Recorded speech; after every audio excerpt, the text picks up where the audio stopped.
Hello, everybody. Welcome. My name is Jamie Bartlett.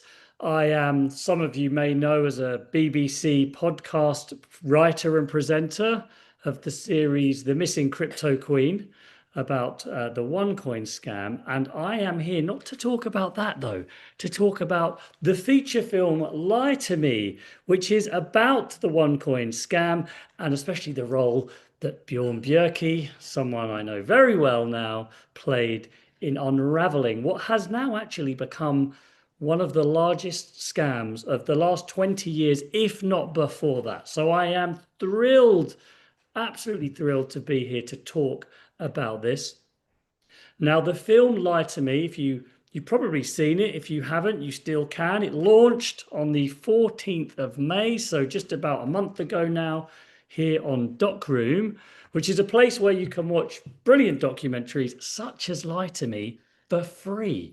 Now, it's already been seen over 60,000 times in over 70 countries, not quite as many as the number of countries that OneCoin managed to reach, but pretty good, I think you'll agree. So, we're very excited to be here on the channel today, talking with the filmmakers and the stars of this documentary. We're going to hear from all of them, and we're going to ask a few questions to each and then open it up for any questions that come in. Before I introduce everyone, just in case you've been living on the moon, OneCoin was a cryptocurrency opportunity launched by Ruja Ignatova and Sebastian Greenwood way back in 2014, sold through a multi-level marketing system. This thing grew incredibly quickly, reaching something like 1 million investors who'd put in, we think, maybe 5 billion euros, maybe more. I said billion, yes, from 175 countries around the world. In October 2017, Dr. Ruja boarded a flight from Sofia, Bulgaria to Athens, Greece, and was never seen again. The whole thing was essentially a pretty old-fashioned Ponzi scheme, but with all the hype and excitement of a cryptocurrency to help sell it. She has since, what has it been, 3 years now maybe, been on the FBI's 10 most wanted fugitives list. I mean, put that into perspective.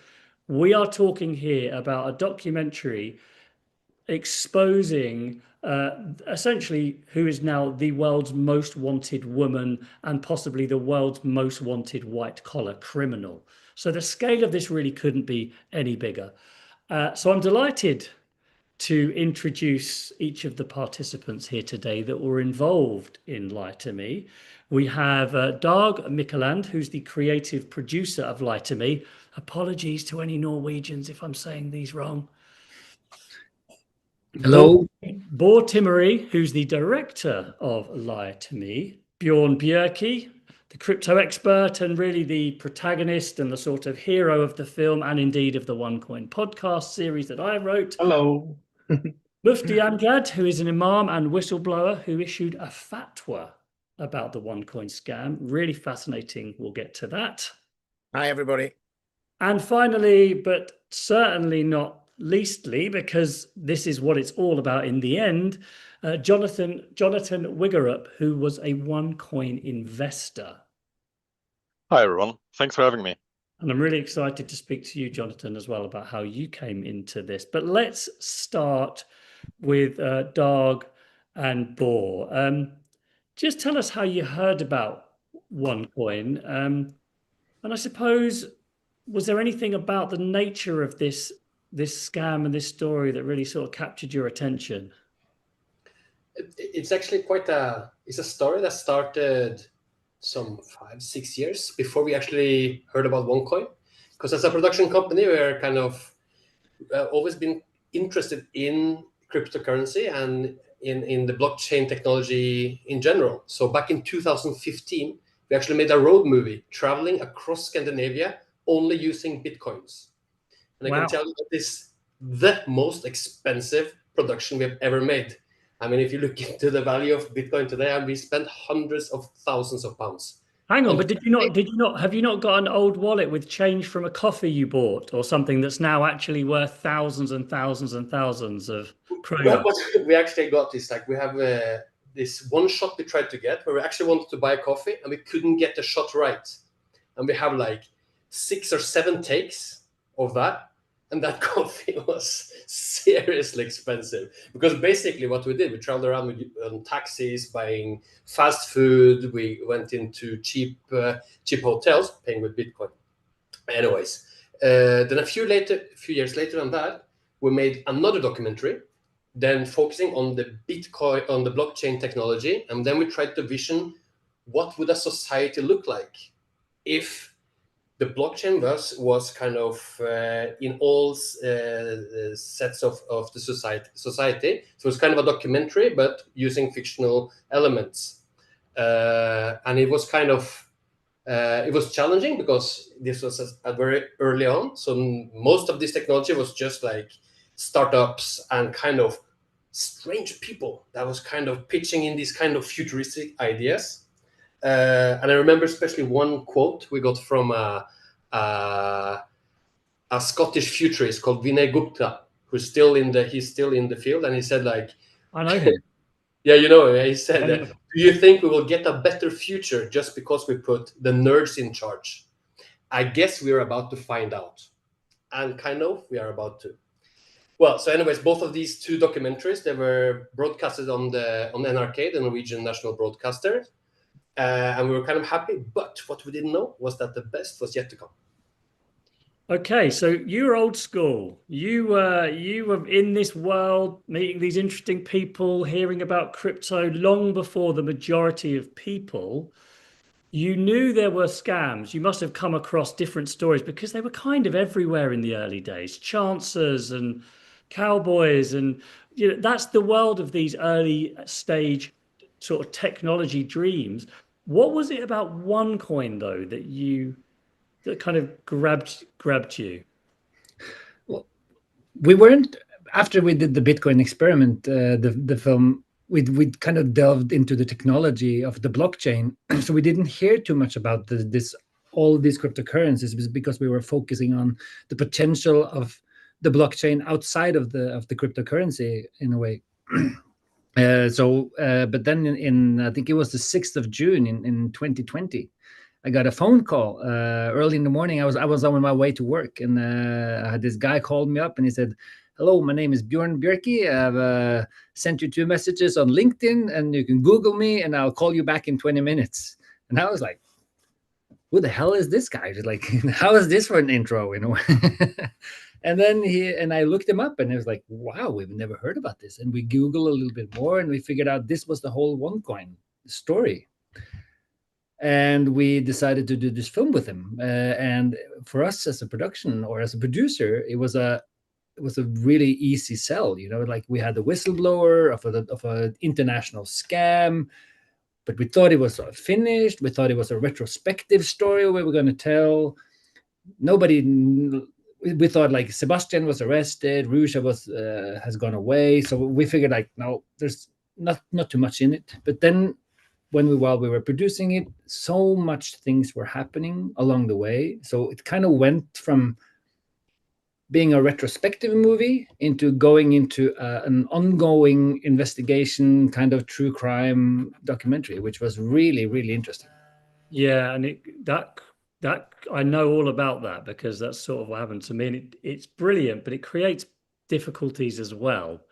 Definitely. Which we'll come to some of those, because actually when you're so into the story and you're so part of it and it's unraveling and unfolding in front of you, you're faced with all sorts of extra problems that maybe you hadn't envisaged. And come on, be honest, guys. To have a Norwegian who was so central to the sort of exposing what has become the most infamous crypto scam of all time, you must have been a bit proud as well. You can be honest with me. Yeah, it was really we were really happy. For us also, I have to say that for us this was also a way for us to take our productions to a next level as well, like with like having this opportunity, having such a easy sell, And basically, it wasn't that many people who were doing anything about it. Like when we started looking into it, we heard your podcast, the missing Cryptoqueen on the BBC, and it was like, wow, this is really fascinating. We have everything. We the whole story is here. We can just focus on Bjorn. Yeah. Then more and more and more things happened, So then, like, we were like, how are we going to present this in a way? And that's the thing with this story, because it's so many characters, and it's, I don't know, like, but it's, boy, you probably want to say something as well. No, but it's just this, like, the fact to have like an international, a Norwegian whistleblower from the international scam.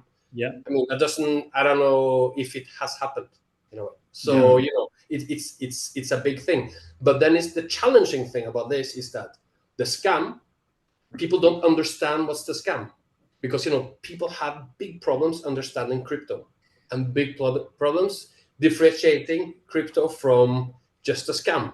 So, here you have, like, it's not so easy as, let's say, another, they blew up they inflated the value of a company, or they just stole money from there. No, this is more intricate, because it's the multi-level marketing, it's the pyramid scheme, it's the crypto, so it's a whoa. Very proud, very exciting opportunity, but as well challenging, I have to say. Yeah, I've kind of described it before as like the perfect scam, because it combines many elements of different scams into one mega scam, which is why it took off, which is why it grew so fast. Faster, I think, than Ruja ever expected it to, which brings me neatly to Bjorn. Because I think that's the point at which the thing was exploding faster than even Ruja had imagined, was probably the point at which she finds herself in a bit of a sticky situation and is desperately trying to find some crypto people that might be able to actually help her, because turns out she doesn't know much about cryptocurrency, despite running a multi-billion-dollar crypto firm at that point. At which point Bjorn enters the picture, the story. So over to you, Bjorn. Can you just tell us how you were contacted? What actually happened?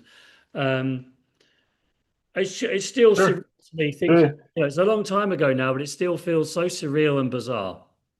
Yeah, so I mean, the first time I heard about OneCoin was at a conference in, I think it was May of 2016. I think I had heard of like OneCoin as like one of those other coins, but the first time I met a person that was like one of those independent promoters, she came up to me, and I was holding a talk on Bitcoin, and she was gonna promote OneCoin somehow, and I was like, this isn't right. This is a completely centralized system. There's only one web page to log into. What if that web page goes down? You can't get a hold of your money. But then I wasn't too concerned. There was, thousands of scams out there, and we were all aware of the pitfalls and what to look for. And then, out of the blue, during the fall of 2016, I'm looking for jobs, and I have my LinkedIn, with the little label available for opportunities, or that label, and then this recruitment company from Japan contacts me out of the blue and says, we'd like a meeting. And that's where it all started, with the job interviews and so on. But the thing that really grabs me with all of this is after the job interviews. First, I had my first job interview, and then the second job interview where I was offered the job. I kind of put it all aside after that. I was like, I'm not working for that company. Okay, over to the next thing, and keep on like job searching and doing all of that. And it was completely like put away, and I was done. And then the video of Ruja in Bangkok starting the second blockchain came up about a month later, and that was that sent a really strong reaction through me. Like, how can she, first of all, like, how can she be lying to so many people? And I know this, but then the second thought is, who else knows this? Yeah. Nobody knows this, right? I'm the only one that knows this. But it feels like a bit of a moment where you're looking around thinking, I'm just waiting for for her to be arrested or for someone to stop it, and then realizing, well, there's no one else, so I guess that's going to be me then. Yeah, exactly. That was the exact feeling that was dawning on me. It was like, do I take responsibility? What's the right thing to do in this moment? You know? And I kept my mouth shut for the longest time until, I mean, this was in November 2016, and it wasn't until end of February where, you know, this all went public. And that's, you know, a whole host of things happened in a very short period of time, meeting Tim and going and talking with the German police and all of that. But thing is, Bjorn, can I ask this? Because we obviously, we sort of now know what you had to do, what you did, and how you sort of tried to expose it, and a part of that was also appearing on the BBC with me, and I'll never forget you saying, I was worried, I'm really worried. What are you worried about? Well, I was worried about getting shot. And I thought, what's he talking about? I mean, why? I understand now, but only the more I got into the story. But at the time, I was thinking, I think this guy's a little bit paranoid, because I can't, it's just it's just a sort of a relatively simple scam. But it's interesting because you get a lot of praise, obviously, rightfully so, about, getting into this and putting your face out there and your name out there. And now we know what we know about what was really going on behind the scenes. There was a lot more sinister characters involved. Had you known all that at the time, is there a chance you'd have just said, this one's not for me, I'll take a pass on this? Because I've got to be honest with you guys, I sometimes think I might have done that myself. Yeah. I didn't, but I might have done. I see where you're getting at, and also, like, looking back and remembering what I knew at the time of this, having the sense that this is just a small cryptocurrency gig out of Bulgaria. They're a dime a dozen, and not knowing what's really going on. I mean, I got really schooled when I was at the German police office. That's when the mafia thing got brought up, and how big the impact of this was. And the thing was, it was like, first of all, the beginning thought, who's going to do it? Who's going to say something? And I chose to be that way. But then I kind of got the sense of, when I was talking to the police too, that I'm kind of protected here. I have these contacts, and also, as soon as I got back, I was in touch with Norwegian police. I was in touch with our friend at the London City Police, and several other police forces. But in the background, I was also working with a lot of hackers that I wouldn't get access to, and this became a very exciting thing. So I remember sitting down and thinking, okay, so the hackers that, some of these hackers were the ones that took down the Church of Scientology and stuff like that. And definitely anonymous, from the group Anonymous. And I have the police on my side. So what can I be doing wrong here? I can't really take a wrong step. So I decided to kind of continue. But, yeah, looking in retrospect of what I did, the choices I made, those choices were just crazy. Yeah. I would never do that again. However, looking at the result of what we have accomplished, well, I'll tell you one thing. I'm damn proud of myself. Yeah, right. And so you should be. I mean, I suppose there were other people calling it a scam. There were other people, but why did it matter that there was a kind of a technical crypto guy? Because that was your difference, wasn't it? You know, people on sites like Behind MLM were saying, "Oh, this is a old-fashioned pyramid scheme, all the rest of it," but that wasn't getting the resonance, or that wasn't the evidence. It was just speculation. I mean, your role was very particular and sort of critical to that, right? Yeah, I mean, the blockchain thing doesn't really prove anything. It could be a scam with a blockchain. It could be a scam without a blockchain.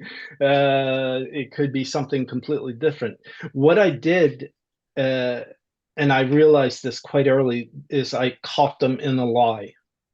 So I knew that I could prove that there was no blockchain, and they were insisting on there was a blockchain. And I had the technical capability to show people and share my evidence so people could test themselves. That was a key pivoting moment, because then it wasn't the evidence wasn't relying on me as a person, it was relying on mathematical facts.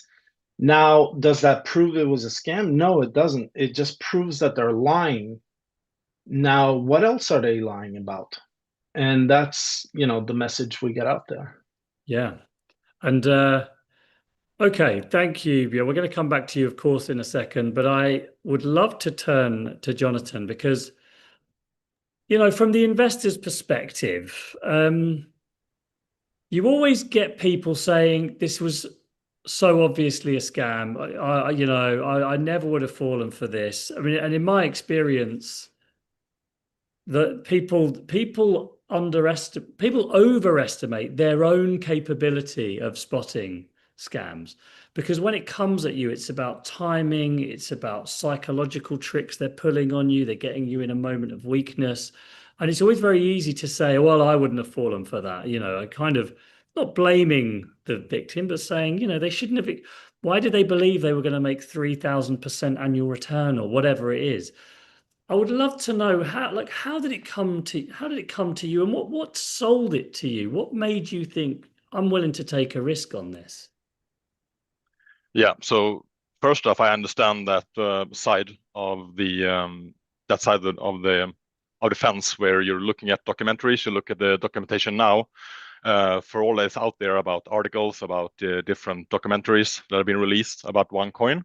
And you see all these events. You see the events that has been happening that OneCoin held. But at the point when I joined, these events hadn't happened yet. And they were, at least in Sweden, there were no articles whatsoever written about OneCoin. Maybe in other countries, but I don't recall exactly. So I didn't have much information from like the media perspective. So there were forums where they obviously were discussing, and there were obviously a lot of negativity. Now, I would say the main part of what made me join was actually that I was actually personally approached by a colleague of mine back then. I was working in Stockholm. I was living in Stockholm and working at the Stockholm airport. And well, we were colleagues, and he had joined OneCoin. So he was presenting this to me, and I didn't know that much about, not anything about blockchain, and a little bit about stocks and bonds. So we went to a conference meeting up north in Sweden. So it was more the community that actually made me, because it was all very presented, very professional. There weren't really promises about 1,000x returns. It was more presented as a possibility in a very professional way as well. So yeah, it was I was young at the time. I was younger. I was 25, 26 at the point. So for me, it was, I think, also a sort of possibility to get out of the I didn't like my job. I didn't like where I lived. So I saw kind of like a way out, you could say, and be part of something exciting.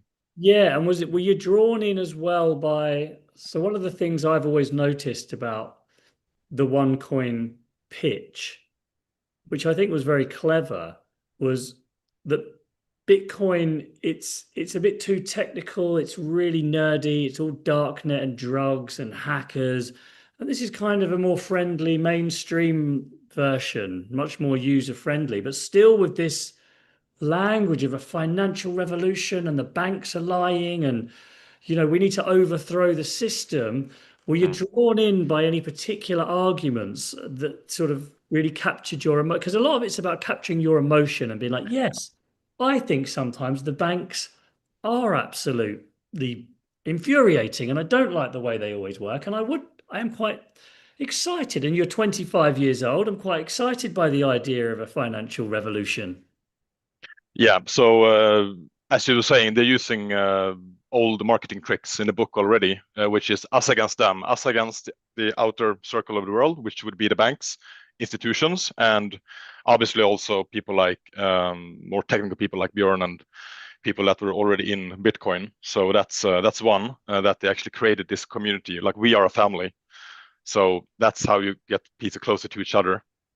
Yeah. And so there was, but the other thing was absolutely the accessibility of the actual, how to actually say buy and how you would access it. It wasn't really made, it wasn't directed towards tech savvy people. It was directed towards, what can you say, mainstream, like the normal, the average Joe, if you like, the mainstream world. So it was accessibility, and the last part would be the amount of the inflow of people joining as well. It was really, just day by day was people joining as well. So we really saw how it was escalating, and we knew, we people that were joining, we knew there were going to be a lot of media attention about it.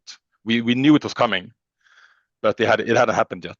So we were part of some kind of big, I wouldn't call it a revolution, but we're part of a big deal. But obviously it wasn't a financial revolution. And I suppose there's an excitement about being very early with something, and early adopters. You'll overlook certain problems or certain nagging doubts because it can be sort of put to one side because it's early. There's growing pains. We're just fixing a few problems. We're so revolutionary that yes, we're upsetting people, but that's part of the game. And I mean, I understand that. If there was one moment though where you had a sort of nagging doubt or some information you heard that you thought, oh dear, I don't want to hear this because this makes me feel very uncomfortable. Was there something that really started to, I don't know, eat you up about this? Yeah, I mean, it didn't come all at once. I would say there were three main opportunities. There were three main happenings. Or occasions, basically. The first one was 2017 in January. They made a raid against the OneCoin office in Sofia. I don't remember exactly which institutions who did that.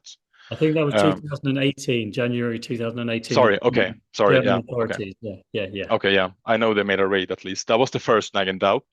Obviously, there were people, very high positions that joined OneCoin but then left. That was also a little bit, you question that a little bit. And also later in 2018, we kind of noticed they were dragging things out. And obviously with Ruja being absent with no really valid explanation, people were starting to ask questions. But at the time, you're kind of invested in it, both economically and with hope. But so I would say those two specifically. The third one was obviously 2019 was when things started to really fall apart, and obviously Konstantin's arrestment in LAX in LA was obviously not the final curtain call, but was more or less a tipping point. It feels it feels that it is often a series of small things getting worse and worse and worse, and then one breaks the camel's back, and it's the end. Okay, listen, thank you, Jonatan. I'm going to come back to you again. Mufti Amjad, we have spoken before. It's great to see you again. So obviously OneCoin had spread pretty quickly within the Muslim community, which surprised, I think, a lot of people. How did you come across this first, and what were your immediate sort of feelings about this? Well, you can imagine we tend to get calls and emails quite regularly as an imam, as somebody who kind of advises the Muslim community on a whole plethora of matters, financial being one. And as you can imagine, the inbox was quite heavy. So it appeared several times before I actually engaged with it. And the reason why I engaged with it is a lady got in touch with me from London who had, I use the word invested, tens of thousands of pounds into OneCoin, and she had somehow convinced a relative as well to do the same. And then when she asked for that money back, then the problem started to come up, and she was more at a loss, both because of the kind of the family structure that had extended family members that had kind of encouraged her to do so, and also the fact that there was halal certification was sort of pushed in her face as well to say, look, this is absolutely fine. And she'd found that some local imams had also kind of endorsed it, saying that this is a valid way of making an income. So she was just very confused. That obviously the case she lost a lot of money was a concern to her, but there was also this confusion of kind of being led astray or being fooled. I think that was kind of more disturbing her. Can I just ask about that? It's interesting you say there'd been maybe some other sort of religious elders or imams saying we think this is a legitimate investment, which might surprise people in some respects. But I'm assuming they didn't go into the nitty gritty of all the different, exactly how the blockchain works. It was more just, well, I've seen that there has been a certification saying this is a religiously sort of acceptable investment. How did that come about? I mean, how much weight and power placed on those sorts of certifications? Yeah, that was the tricky bit, because as soon as I started to look at the documentation, I immediately saw the MLM. I could see that from a mile away. But to just kind of call that out as that would be one person's word against another. And exactly as you say, if somebody's got this beautiful glossy certification from a higher body, then it's just one person's argument against another. And it's usually said, well, this is difference of opinion. It exists. It's fine. You can take whichever opinion you choose. So therefore, I asked for the technical contractual contract that the person actually signs up in order for me to find a technical fault in it. Even though I knew it was at fault, I had to find a technical fault rather than just giving an opinion. It was quite easy to see several terms that were problematic, and therefore I called those terms out. What was even more so added, to my position and my conviction was that I was then somebody who was claimed to be at sort of director level in the UK actually came to visit me and said, we are more than happy to change all the terms or all the conditions so that you are satisfied. And I thought, how can you have a product in which you are willing to change all the terms? It just does not make sense. Were you surprised by how far this had spread within the Muslim community in the UK? I wouldn't say so, because you find that within the religious communities, that word tends to travel quite quickly, because, as I call it, the plumbing is already there. The network is already there. You just need to turn the tap on, basically, and it will spread. And it's based on trust. There's no cold calling. It's all hot calling, if you can use that phrase. And therefore, you already have somebody interested. The trust element is there. A relative will say, look, I've done it. You can do it as well. I'm making money, because as we know, in the early stages, they just recirculate money. And therefore, when they're getting a return, then they say, look, I've got X amount. They show them bank statements. So it just proves to so I can imagine how it grew, and then some imams became involved with it.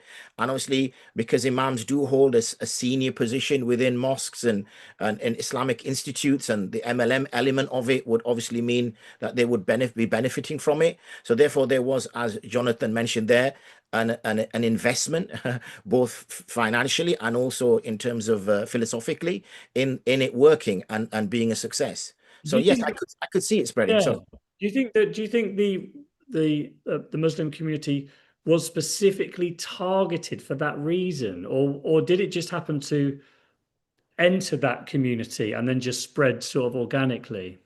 I think the latter. I think it entered that community, it started to spread, and obviously they saw an opportunity and thought, oh, hold on a second here, this is going, really well, whether it's in communities within Western countries or even in the Eastern countries. I thought this is working quite well. Let's really push this. Let's set some structure up. And it was manipulated then after the initial kind of catalyst. Yeah, right. Well, I'm going to come back to you in a second as well, because there's so much to. I wish we had longer, but Dag and Bohr, let's just talk a little bit about how difficult it was to make this, and it's before we get there. Actually, no. Tell me why you chose the title, because everyone who makes films or writes books or makes podcasts spends a lot longer than sort of the audience realizes thinking about what it's going to be called. And sometimes it's easy. Most of the time, it's actually really difficult to get it right. Lie to me. Why did you call it that? No, it's what you said, Jamie. It's a long process. It's like we had one title going on for a long time, which was Hype, Hoax, and 150 millions. That was one title. We had it for a long time. But once we got into the scam, we started to notice this kind of a bit contradictory relationship between the scammers and the victims. That the victims at some point, they knew it was a scam, but they kept on investing. It was the kind of thing that, they had kind of invested so much already, so they just didn't want it to be a scam. They wanted to be kind of lied to. So it's that's when it starts to come that these people, not these people, all of us, in a way, because it's not these people, it's all of us. In some certain sense, we want to be lied to because we want to believe that this kind of path we've chosen or this thing we believe in, it is the truth, because now we invested so much time and energy and of ourselves into it. So that's kind of how it came to be, I think. Did you think, Doug? Like a sort of, if you suspect your partner of having an affair, you don't want to believe it. No. You just keep telling me the lies, and I'll believe them because I want to believe them. It's a good title. But it is a lot. It does actually have a lot to do with the relations, because since it's a MLM, or I have probably recruited a lot of my friends. I've recruited a lot of my family. I've recruited people that I know very deeply. So and they've invested so much of their savings as well. So if I am there and I see that it's a scam, I have to admit it to myself that, okay, it was a scam. I have invested this money, it's lost. But I also have to admit it to all those people that I've recruited, all the people, the family and friends. And that makes it so much more difficult. So that's why it's just like, I'm going to step aside from that and just feed me another lie, which is, of course, kick back on the. It's so true. And it's a very sad part of all of these stories that pyramid schemes, when they do collapse, families fall out. Sadly, people can even kill themselves because of the shame, the embarrassment. They feel like they've sucked other people into this lie. And it's why I think it's such a destructive type of scam, the pyramid scam, in so many ways, more than a sort of classic phone call scam from the bank that's not really the bank. It's a relational one, like you say. Now, can I just say, because I think it's also really what we have experienced through the production is that the numbers that are going on, like we have no idea about how big this scam was, how many victims, and because there are so many dark numbers due to the fact that people are not wanting to come forward. So I think it's just so important that we have people like Jonatan, and I have to say, you still look very young, that is coming forward, and to tell his story, and especially in the way that he has told his story in our film, because it's so inviting to the viewer, and I have heard so many people that have seen it, and they say like, oh, I could really relate to Jonatan and how he's talking and he's feeling about it. So, but also the other investors in our film, of course, Leila and Daniel, and also Bjørn, I think, which is probably the first person that outed OneCoin as a scam, but perhaps the most important is that he put his face and name behind it, because there are so many people that are chatting online about something and this and that, but it's to make it really truthworthy, then you have to really stay behind it. I couldn't agree more. I think I used to be embarrassed. I think it is embarrassing. It's embarrassing to admit it. But the more people, like, we're all victim to these sorts of scams, and we're all subjected to these psychological tricks. And the more people are willing to put their face and their name and their voice to it, the more it encourages other people to think that could happen to me. Oh man, I should tell everyone, I should tell my friends if I do get scammed, because it might help them. So people like Jonatan, who are willing, and any investor willing, I hope they understand. They'll never know, but they should, that you probably stopped someone else investing in a scam and losing their life savings. And it's probably not going to bring your own money back, but there's some small comfort in doing that. Now, but Dag and Bjørn, let's talk a little bit, just not too much, but about how difficult this story is generally to make. I mean, I think I know it just as well as you do, really. It is. I've been doing it since late 2018, and I'm still going. I'm still on this story. It's very addictive. Obviously, to someone like Bjorn, I'm just still a newcomer to this case, but to me, it has been sort of 7 years of my life already, and the ups and downs and the problems. Just talk me through a couple of the things that you have really struck, but really difficult for you to actually get this film over the line. I mean, one thing is that, how in its nature, it's all online, it's all in chat rooms, it's to verify things. As for us, as a small production company, it's like, and I know that you guys have as well, must have encountered the same thing, because you hear this, you hear that, you get contacted by this person from here and that person from there, and then okay, who do I trust? It's like it's such a deceitful space as well. There's so many people trying to sell a story or to drag you in a certain direction. So that's one tricky bit, and it's like so many characters and so many people and so many kind of stories in this one scam. So that's one thing. I think, like, speaking like purely from a narrative point of view as well, which is really tricky. I think.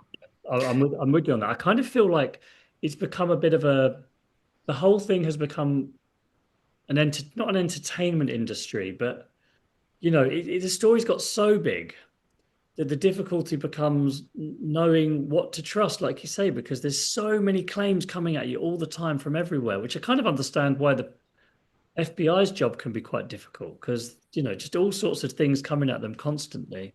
Yeah. Definitely. And I think we have to also consider the reason why a lot of the people came into the scam in the first place, because they wanted something, they wanted a change, they wanted something different. So they have kind of an agenda in coming into the scam. And then you've had some victims, some people in the scam that has earned a lot of money in coming forward, and you read about that and they think this is another opportunity for me. So as a journalist, you have to, like, kind of think that everybody's coming forward to me. I have to really understand what their story is. Can I trust it? Can I back it up? And of course, we have had a lot of people coming to us that we really just had to say no to, because even some people that were probably too high on the inside, or somebody that wanted some kind of protection or anything, because they knew that coming forward, it's going to put them in a difficult position. And us as a small production company from Norway, it's just like, we have to, we can't help you with this, And to flip it as well, the sort of lie to me can also include you. Like, sometimes contributors are saying these amazing, fantastical stories that you kind of want to believe, and you've got to think, wait a minute, is this really real though? But do I want it to be? Especially when it comes to finding Dr. Ruja herself and where she might be, which is, of course, what everyone always wants to know. Yeah.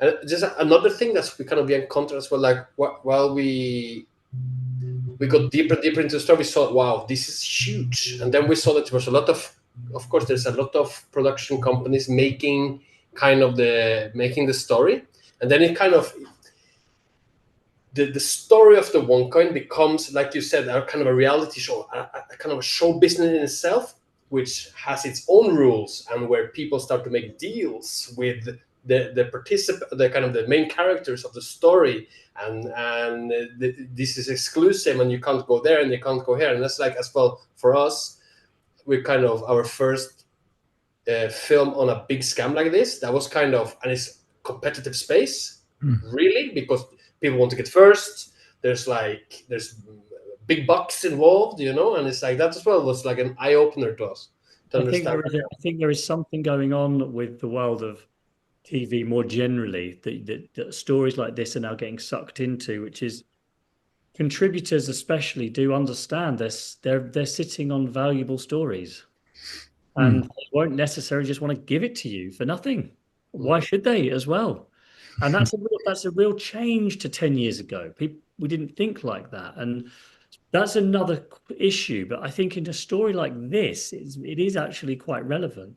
Before I go any further, speaking of the sort of the big question and why it's become such a sort of a mini entertainment industry almost in a weird way, what are our thoughts on where Dr. Ruja is? Come on, I'm just going to give each of you just 1 minute to tell me your sort of theory, what you think might have happened to her, because everyone wants to know that. Everyone's always asking me that every 5 minutes, so I want to ask you that. So, if we start with you, Dag, and then we'll go to everybody else, but really, really brief, really quick, because I know that in the comments they're arguing about this right now.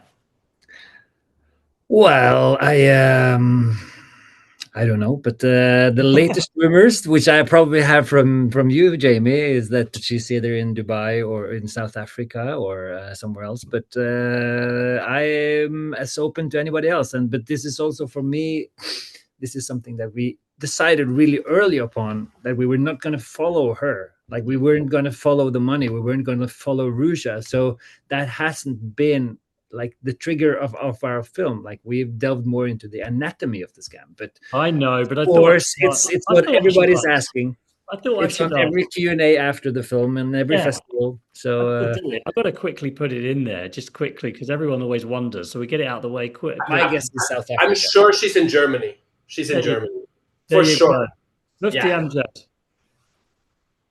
I genuinely haven't a clue, to be honest with you, but following on from the lie to me theme, I guess it'd be somewhere where she can disappear with quite a lot of money. So I don't think she's spoiled for choices. Some huge estate somewhere where she doesn't even need to probably leave her estate. So anywhere there's land available. So I would pitch my tent there. Jonatan. Yeah, I'm also not the right person to ask, obviously. My thoughts goes in different directions. For a long time, I was speculating I was thinking if she was dead, because we don't know, the operations of this and which people were involved, and was disappointed in this happening. So, but besides from that,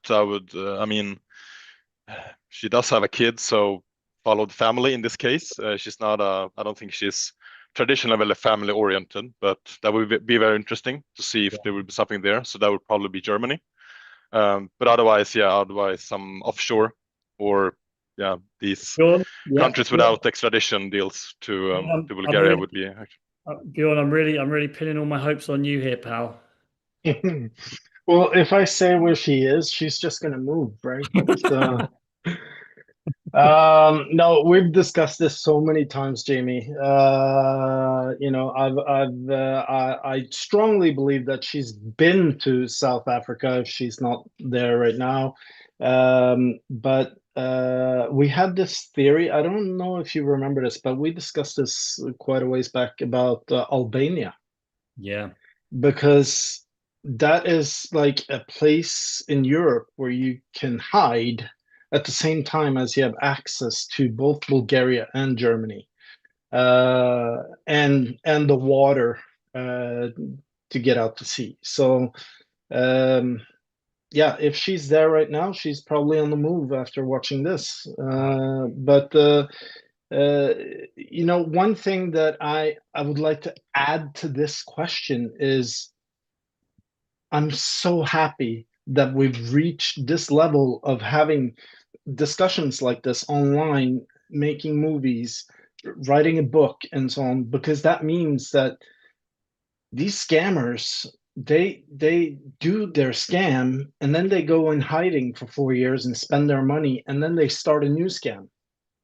Ruja is not able to do that as long as we keep this pressure up. So I would like to, you know, keep the story alive as long as possible, and keep pushing that she's on the run and make people aware. I mean, if you look at the FBI most wanted list, the 10 people that are there, I don't know any of the other 9 people. Like they could be brand new faces there every day, and I have no history of who they are or what they're doing. But Ruja, I'm helping, and I see a lot of people out there are helping to keep the story alive, and therefore Ruja cannot emerge and do another scam. No, you're He's absolutely right. basically in You're right. jail by her own means. You're right. However, and you're a big cryptocurrency advocate, but there are many scams similar.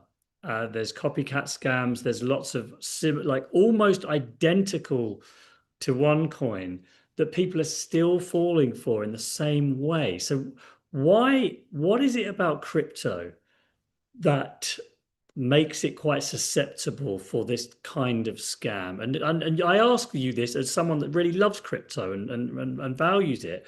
And please also give us 1 or 2 things to look out for, because it's something I'm so often asked about. Definitely.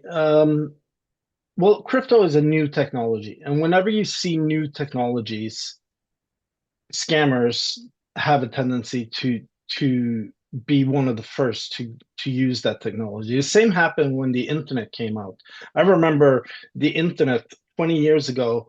Everyone was saying, "Oh, it's just full of child pornography, and don't go on the internet. We need to have, you know, a closed internet here at the office, an intranet or something, and only let in trusted parties and so on."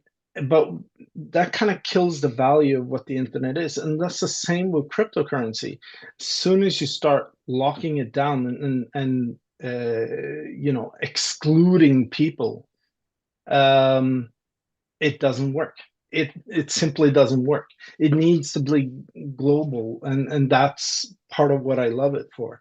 And OneCoin failed completely on this because they wanted KYC, right? So you're already excluding 2/3 of the world that are undocumented citizens in their own country. So, but yeah, things to look for. I mean, if you're buying into a project that has a website and there's no people on that website, if you go to the about page and there's no faces there, or there are faces there and these guys have LinkedIn profiles and so on and so forth, Google them, see what they did before they did this project. Do a background check, a basic background check. I mean, if they're tied to scams before and said, well, oh, that was something I did before, I got tricked into it, don't trust them. Don't buy their new product. Once a scammer, always a scammer. So I'm sorry for the 1 or 2% that actually did get tricked into something and are now trying to sell their new product. But I can't in good conscience say that I'm going to protect those 2% because 98% are always going to scam you if they've been a scammer before. And yeah, I know, I get you. You got to have simple rules of thumb because it's a complicated world out there, and there's lots of investments. So if any are even slightly troubling you, there's other ones. There's loads if you really want to get into this. And then sort of following on from that, Mufti Amjad, I mean, are you seeing similar scams reappearing in the Muslim community? Other crypto investments? I guess people might be coming to you more often now. You're probably the expert. What do you say to people to look out for? How do you talk about projects you're even unsure of? Because they get more and more complex every month. I think that's the issue. I think when I became the so-called expert, I was inundated with requests. Can you look into this? Can you? And it became virtually a full-time job, which obviously I could not do. So it was just general advice. I think I can see something on the background of Bjorn where it says when something is too good to be true, it literally is that. It is too good to be true. If someone is telling you that you're going to get X amount of returns and there's nothing there, there's no substance, then there's even in cryptocurrency now. It's in the name, isn't it? The word crypto is by definition something which is concealed and something which is hidden. So therefore, if there's something which doesn't add up, then it's like you said, you just stay away. There are so many other legitimate investments that a person can make. But I guess it's that kind of microwave world we live in where we want things instantly, where we want things ASAP, where people aren't willing to put the hard work in of years of hard work and get their returns. So if there is always going to be that kind of moral issue of greed, of wanting to get more and quickly, then there's always going to be that trap is always going to be there. And unfortunately, it's going to work. It's human nature. We can't change human nature, unfortunately. And is it still there? Are you seeing, are you still getting requests about this stuff?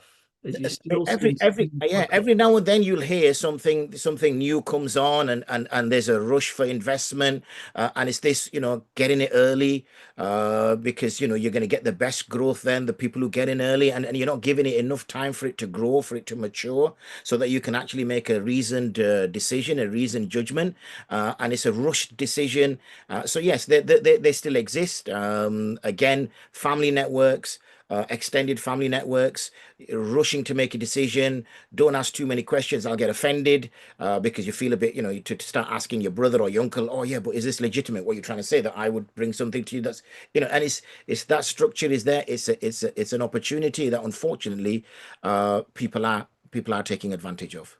And yeah, totally agree. And when I hear people talk about getting in early, that always makes me nervous because if I'm perfectly honest, normal people these days don't really get in early. It's top investors with amazing computers and brilliant analysts who are in early. But the time I hear about it, it's not early. It's just not.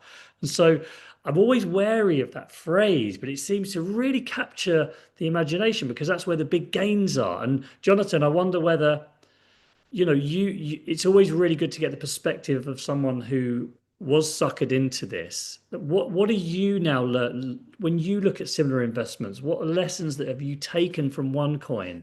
Or when someone comes to you and asks you about a crypto investment, what's the advice you give them now? I would say, first of all, I would ask why, if they are interested in investing in something, whatever it is, and it doesn't have to be crypto, but it doesn't happen very often that they ask me, but I always ask myself, I would ask, so why do I really want this X capital gains on investment? Why do I want this?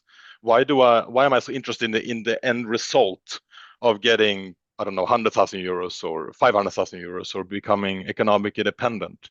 Because when we set our hopes to something external that we cannot control, to change our internal state or to change our lives, then we should ask ourselves, okay, so why do we want to change our lives? So if we chasing this big money and this big being early adopters and early investors and want to, for example, become economic independent so we can quit our jobs, for example, well, then maybe you don't like your job. So you should work with something that you like instead and to utilize those skills to that job. Or, well, I want to leave the country, I want to live in another country. Well, then maybe you should try to move that country anyway, and try to maybe work there. For example, me, I wanted to move to Spain. That was my goals if the OneCoin would have been successful. And now I am living in Spain, actually. So it's ironically. So it's, first of all, like, why do you really want this capital gains? Why do you want it in the first place? That's the first. We should never trust any external anything. We should never give up control of something that we should change internally. So if we don't feel bad about the situation, we shouldn't keep our hopes up to any investment for any company, no matter what it is. And in the world. That's really interesting advice, because I think sometimes we don't tell people to be on the alert for their own psychological reactions. Like if you are feeling very excited by the prospect and dreaming of a Lamborghini, maybe you're not thinking straight. Maybe this is not a good time to invest. And I often will say to people now, if your fear of missing out was such a key part of this and indeed any other scam. I miss Bitcoin. I could have been rich if only I'd have invested 2 years ago. I don't want to miss it again. If you're driven by that emotion, it's almost certain that you're not thinking rationally. You're driven by this fear of missing out, and you should never invest under the influence of fear of missing out, because you're probably not going to make a very smart move. And that seems to be what you're saying. It's like, why do you want 10,000% annual return? What is it about? What's really going on in your life here?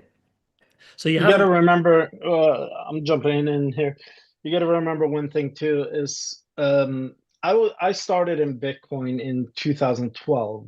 I didn't trust it or believe in it for about a year and a half, and then I put a little bit of money in it in 2013. But at the time, I was 99.999% sure that this is not going to happen. This is not going to exist. This is going away pretty soon. So yeah, I'll take some quick gains and then I'll jump out.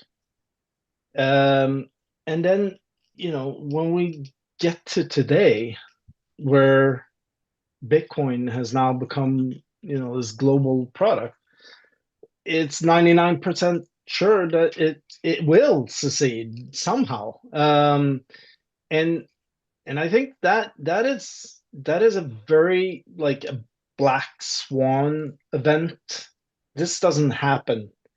So if you think that the new, I don't know, Shiba Inu or something like this is going to make you rich, really, like this black swan event is going to happen twice in your lifetime. Yeah, exactly. But I think that the fact it happened once has allowed so many people to convince themselves that, as Mufti Amjad said, if it sounds too good to be true, it probably is. It's almost like that doesn't apply, because Bitcoin sounded too good to be true, but it really did go up 10,000%. So why not me? Why, the rules no longer apply. It's magic. It's something new. So it sort of has this, hopefully people are starting to wise up, but people I've learned are incredibly susceptible to promises of getting rich. I mean, they really are more powerful than we think. And I just wanted to ask Jonatan, finally, from you, did you learn something about yourself as well? Just sort of going through it all. Did you was there? I know it's an unusual thing for someone to go through, and I'd love to know how it changed you as a person. Yeah.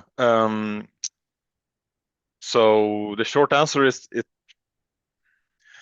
this kind of event, what happened, and this bad decision that I took was probably going to happen sooner or later anyway for me.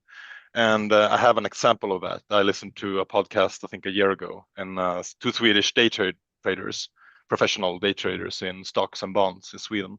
And they were at one of these OneCoin events in Sweden, and they left the room laughing. And they said, if the investors in OneCoin are feeling bad about doing this, they shouldn't, because it was so obvious that from a business standpoint that it wouldn't work.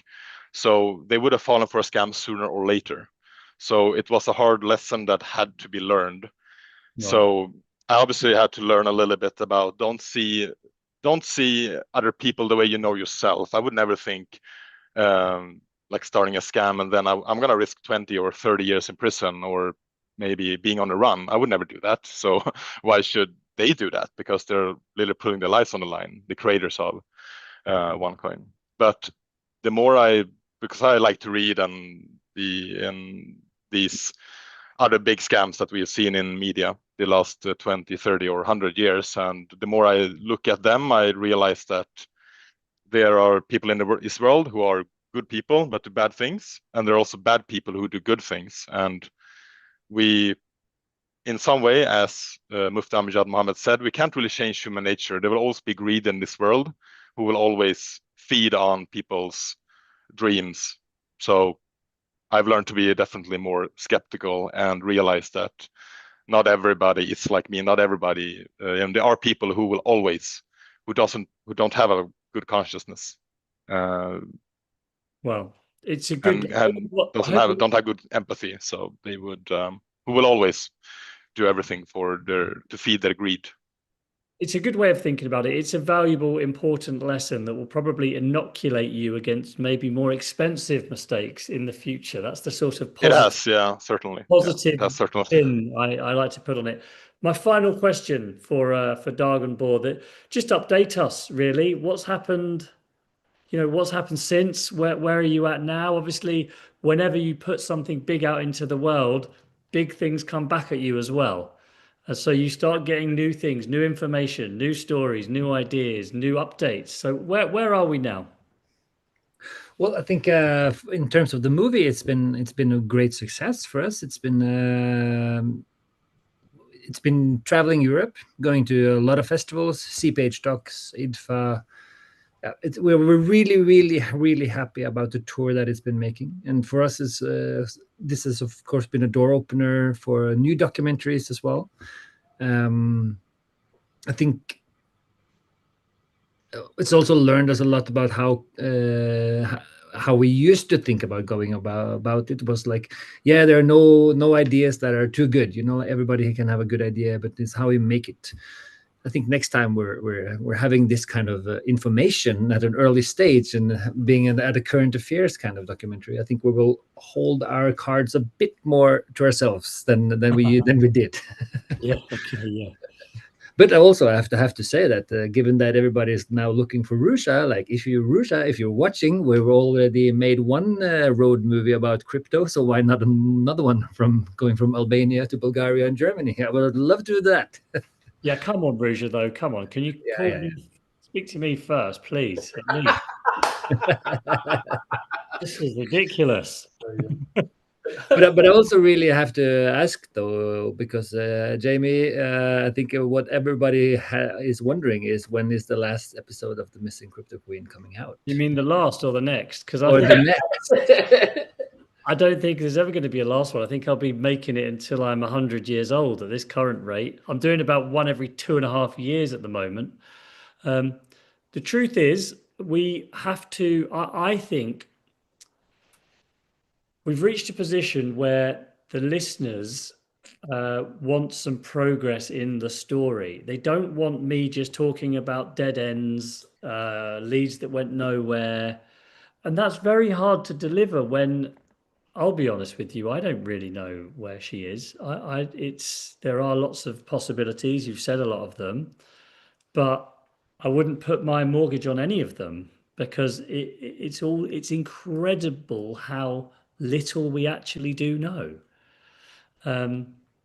So we're still working on it. We're always working on it kind of in the background, but we don't really just want to put episodes out just for the sake of putting more episodes out. We want progress in the story.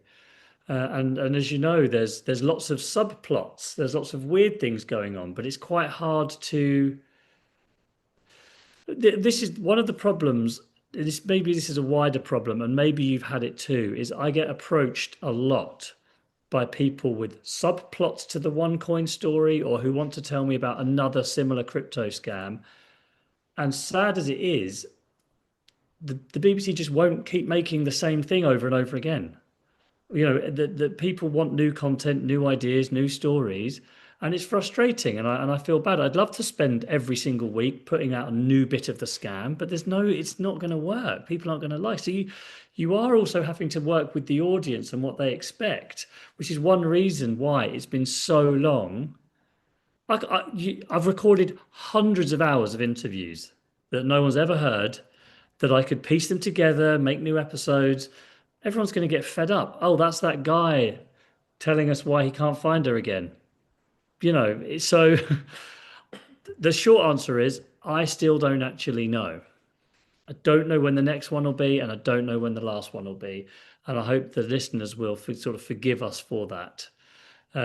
Final word for you, Bjorn. What's happened since? Just give us a quick update. Are people still putting their money into this? In other words, yeah. I mean, with the OneCoin scam, I mean, I think it's still going on. For our sake, we have always in a production company, we have one that goes on tech, which is the OneCoin and this documentary going into it, and the other thing is on diversity in nature. So we are actually now working on a documentary about gatherers in the north of Norway that are gathering plants and edible plants and foragers, basically. So that's where we are at now. So we are now 1.5 years in, following this very particular group of people.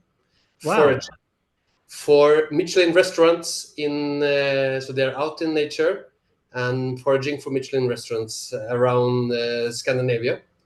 And so they see beauty in what we would consider weeds, and through that they find kind of meaning in life. So it's a different topic. So interesting. And if I were Dr. Ruja, living in northern Norway might be quite a smart move. So keep your eyes open for her up there.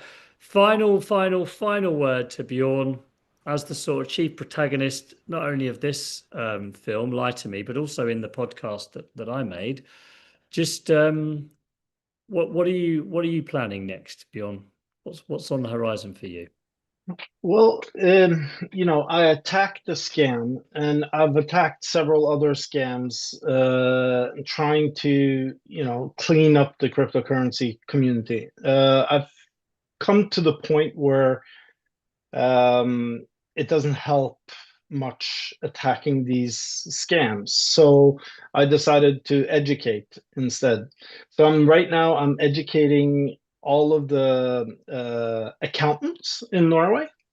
There's 12,000 state authorized accountants, and I write articles and hold talks and webcasts on a daily basis with all these accountants, and I want to expand my listener group to more, because I know that the way to stop these scams dead in their tracks is to have so many people out there understanding what's going on about cryptocurrency and how it works. And I think I have a large job to do to educate the world, but I'm doing it a piece at a time, and it's fun. It's working out. There you go. That's all each of us can actually ever do. You know, the famous story of the kid that throws the starfish into the sea from the beach where there's hundreds of other starfish. Yeah. And they said, well, you can't. That starfish is not going to get scammed. But I can save that starfish. So listen, I want to say a very huge congratulations to you all for Lie to Me and your bravery in the work you've done and being in it. I know that takes a lot of time and effort that the audience doesn't always fully know what it takes to do that. And so credit to you all. And so a big thank you to Dag Mykland, Tyrmi, Bjorn Berki, Mufti Amjad, and Jonatan Wigerup, both for the work they've done on Lie to Me and for taking part in this session today. And thank you all to the audience for listening.